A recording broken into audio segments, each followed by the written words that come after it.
Hi சொந்தங்களே, எப்படி இருக்கீங்க? ஸோ நேற்று நான் என்ன பண்ணேன், கேஷுவலாக அப்படியே ஃபோன் பார்த்துக்கிட்டு அப்படி இருக்கும்போது திடீர்னு ஒரு நியூஸ் ஒன்று பார்த்தேன். அதில் என்ன போட்டிருந்துச்சுன்னா, H1B visa has been banned அப்படின்னு போட்டிருந்துச்சு. உடனே நம்ம கண்ட காட்சி உண்மைதானா அப்படின்னு சொல்லி திருப்பி ஒரு வாட்டி பார்த்தா, ஆக்சுவலாக உண்மைதான். ஆனால் ஃபுல் என்டையர் யூஎஸில் கிடையாது, ஒரே ஒரு ஸ்டேட்டில், அதுவும் ஒரு பர்டிகுலர் செக்டாரில். ஸோ இது எல்லா பற்றியும் இந்த வீடியோவில் பார்க்கலாம் வாங்க. First of all, Florida governor என்ன பண்ணாருன்னா, October 29th அவர் வந்து ஒரு ப்ரெஸ் ரிலீஸில் நான் என்னோட ஸ்டேட் யூனிவர்சிட்டிஸ் அங்கே வந்து H1B விசாலாம் நான் பேன் பண்ணுறேன் அப்படிங்கிற மாதிரி ஒரு அறிக்கை விட்டுருந்தார். And so I'm directing today the Florida Board of Governors to pull the plug on the use of these H1B visas in our universities. அது எப்படி வந்து H1B வந்து ஒரு ஃபெடரல் பாலிசி, அது ஒரு இண்டிவிஜுவல் ஸ்டேட் வந்து என்னோடய ஸ்டேட்டில் வேண்டான்னு பேன் பண்ண முடியாது. அப்படி இருக்கும்போது எப்படி பண்ணாங்க அப்படிங்கிற மாதிரி கேள்வி வந்து வருது. இன்ஃபேக்ட் இதில் ரியல் ட்ரூத் என்ன அப்படின்னு பார்த்தீங்கன்னா, எஸ், ஃப்ளாரிடா ஸ்டேட்டில் கவர்னர் ரான் டிசான்டிஸ் அவரோட கண்ட்ரோலில் இருக்கிற ஸ்டேட் ஃபண்டட் யூனிவர்சிட்டிஸில் H1B விசா இதுக்கப்புறம் வந்து அலௌடு கிடையாது அப்படிங்கிற மாதிரி சொல்லியிருக்காரு. ப்ரைவேட் யூனிவர்சிட்டிஸ் இல்லை, அது வந்து டிஃப்ரெண்ட், அதுக்கு வந்து அத்தாரிட்டி இல்லை. இந்த ஒரு நியூஸ் வந்து ஒரு சிக்னிஃபிகண்ட் நியூஸ். ஏன்னு பார்த்தீங்கன்னா, அவரோட உரையிலே அவர் கிளியராக H1B விசா வந்து நிறைய ஃப்ராடு நடக்குது, அதனால் நாங்கள் இந்த ஸ்டெப்பை எடுத்திருக்கோம் அப்படின்ட்டு அவர் வந்து ஒரு சில ஜாப் டிஸ்கிரிப்ஷன்லாம் சொன்னார். Assistant swim coach from Spain on an H1B visa. Are you kidding me? We can't produce an assistant swim coach in this country. 2-3 job title சொல்லியிருந்தாருன்னு வச்சுக்கோங்களேன். அந்த அவர் கோட் பண்ணதெல்லாம் பார்த்தீங்கன்னா, ஓகே, அசிஸ்டன்ட் ஸ்விம் கோச்னால் நார்மலாக இங்கே கிடைக்கிறதான பாது யாருனாலும் பண்ணலாம்ல, கொஞ்சம் ஸ்விம்மிங் தெரிஞ்சவங்க அவன் பண்ணலாம்ல, இதுக்கு போயிட்டு வந்து வெளிநாட்டில் ஒரு ஆளை கூப்பிட்டு வரணுமா அப்படிங்கிற மாதிரி ஒரு கேள்வி வந்து வருது. ஸோ இதெல்லாம் முன்னிறுத்தி இந்த மாதிரி நிறைய ஃப்ராட் நடக்குது. இங்கே வந்து அமெரிக்கன்ஸே அவைலபிளாக இருக்காங்க, இந்த மாதிரி நிறைய ஸ்விம் கோச்லாம் இருக்கிறாங்க. அவங்களுக்கு வந்து அசிஸ்டன்ட் ஸ்விம் கோச் வேலை வந்து ஸ்டேட் யூனிவர்சிட்டியில் இருக்குது அப்படின்னா தாராளமாக அப்ளை பண்ண போகிறாங்க. நாமளால் அதை யாராவது நல்லதாக பார்த்து செலக்ட் பண்ணிக்க போகிறோம். இதுக்கு எதுக்கு H1Bலேருந்து வெளிநாட்டிலேருந்து கொண்டு வரணும்? வெளிநாட்டிலேருந்து கொண்டு வரது காரணமே வந்து கம்மியான சேலரி கொடுத்து அவங்க வந்து ஒரு ஜாபை ஃபில் பண்ணலாம் அப்படிங்கிற நோக்கத்துக்காக தான். இது வந்து தப்பு, இது வந்து விசா ஃப்ராட் அப்படிங்கிறது தான் அவரோட பாயிண்ட்டாக இருக்குது. இது கூடுதலாக ஆட் பண்ணுற மாதிரி ஸ்டேட் ஃபண்டட், அதாவது அந்த யூனிவர்சிட்டிஸ் எல்லாம் வந்து அந்த ஃப்ளாரிடா கவர்மெண்ட் வந்து ஃபண்ட் பண்ணுது. அப்படி ஃப்ளாரிடா கவர்மெண்ட் ஃபண்ட் பண்ணி நீங்கள் அமெரிக்கனுக்கு வேலை கொடுக்குற ஒரு நார்மலான பொசிஷன், ஒரு ஸ்பெஷாலிட்டி பொசிஷன் கூட இல்லாமல் ஒரு நார்மலான பொசிஷன் கூட நீங்கள் வந்து H1B கொண்டு வரீங்கன்னா இது வந்து தப்பு, இதை நான் வந்து ஸ்டாப் பண்ணுறேன் அப்படிங்கிற மாதிரி சொல்லியிருந்தாரு. அண்ட் கூடவே H1B விசாவை பற்றி ஏதாவது ஒரு விஷயங்கள் வந்து அகேன்ஸ்டாக பேசும்போதே இந்த ஒரு பாயிண்ட் வந்து எல்லா கான்வர்சேஷன்லையும் வரும். அது என்ன அப்படின்னு பார்த்தீங்கன்னா, அவங்க இங்கே வந்து அந்த டேலண்ட் கிடைக்கிற அளவுக்கு இனஃப் கேண்டிடேட்ஸ் இல்லை. நாங்கள் ஒரு பொசிஷன் இருக்கோம், எங்களுக்கு வந்து 10,000 கம்ப்யூட்டர் இன்ஜினியர் வேணும்னு வச்சுக்கோங்களேன், சும்மா ஒரு பேச்சுக்கு ஜென்ரலைஸாக சொல்கிறேன். எங்களுக்கு வந்து 5,000 பேர் தான் இருக்காங்க, மீதி 5,000 பேர் கிடைக்கல, அதனால நாங்கள் வெளிலேருந்து கொண்டு வரோம் அப்படிங்கிற அந்த ஆர்கியூமெண்ட் தான் இங்கே வந்து முக்கால்வாசி டிபேட்டில் வந்து வரும்.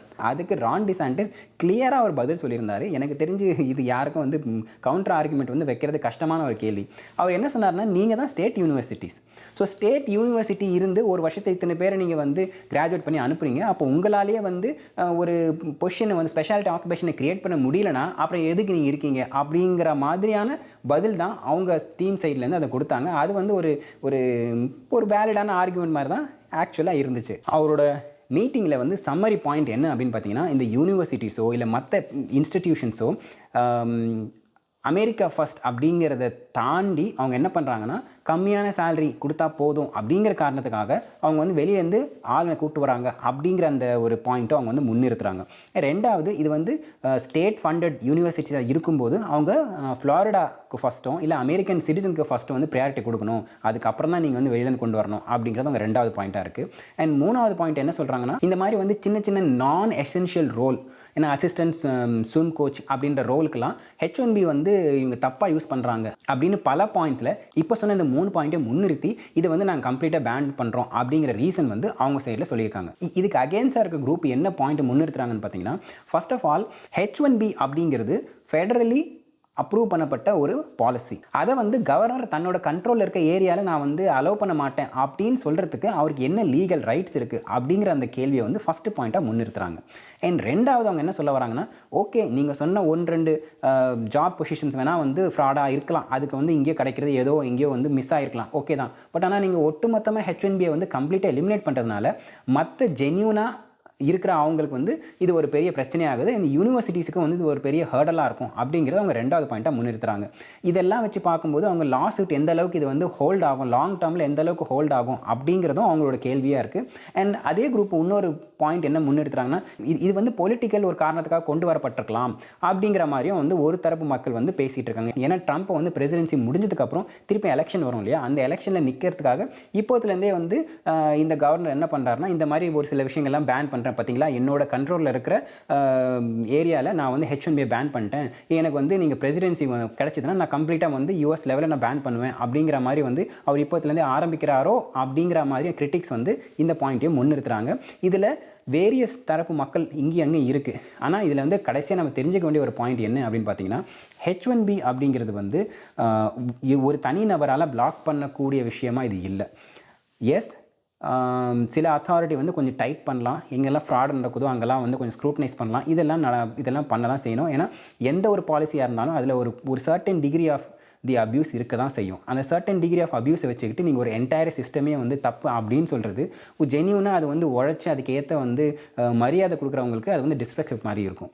அதனால் இந்த மாதிரி நியூஸ் மீடியாக்கள் வந்து என்ன ஏது அப்படின்னு தெரியாமல் அவங்க பாட்டுன்னு தம்ப்நெயில்ல H1B பேன் பண்ணிட்டாங்க அப்படின்ட்டு ஏதாவது ஒரு விஷயங்கள் போடுறதுனால இது நார்மலாக என்ன ஆகும்னு பார்த்தீங்கன்னா, அந்த மக்கள் மத்தியில் வந்து ஒரு தேவையில்லாத ஒரு பயத்தை வந்து புகுத்திடும். அண்ட் எப்பயுமே அவங்கள வந்து ஒரு ஒரு ஒரு கத்தி முயலில் நிற்கிற மாதிரியே வந்து இருக்கும்.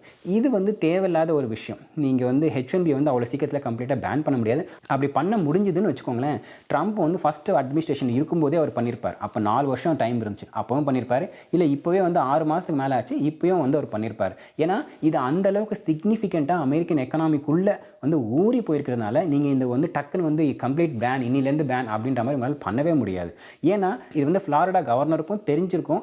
அதனால தான் அவர் வந்து ஸ்டேட் யூனிவர்சிட்டிஸ், அவர் கண்ட்ரோலில் இருக்க ஸ்டேட் யூனிவர்சிட்டிஸில் மட்டும்தான் பண்ணுறேன் அப்படின்னு சொன்னாரே தவிர, அவர் வந்து என்டையர் ஃப்ளாரிடாக்கே அவர் கவர்னர், அவரால் வந்து சிம்பிளாக ஈஸியாக வந்து முடியாது, நீங்கள் ஸ்டேட்டில் வந்து யாருக்கும் அப்ளை பண்ணக்கூடாது அப்படின்னு சொல்லியிருக்கலாம்.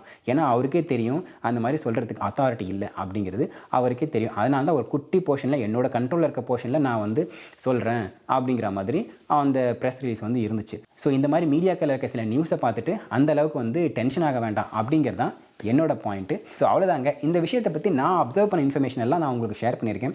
இதில் ஏதாவது 1-2 பாயிண்ட் வந்து இல்லை ப்ரோ இது வந்து கொஞ்சம் வேறு மாதிரி இருக்குது, ஐ திங்க் இந்த பாயிண்ட் நீங்கள் மிஸ் பண்ணிட்டீங்க அப்படின்னு உங்களுக்கு தோணுச்சுன்னா தாராளமாக வந்து கமெண்ட் செக்ஷனில் சொல்லுங்கள், தெரிஞ்சுக்கலாம். அண்ட் இதே மாதிரி இன்னொரு இன்ட்ரெஸ்டிங்கான வீடியோ உங்களை சந்திக்கிறேன். அது வரைக்கும் thank you, tata, take care, bye bye. And சொந்தம் தொடர சப்ஸ்கிரைப்.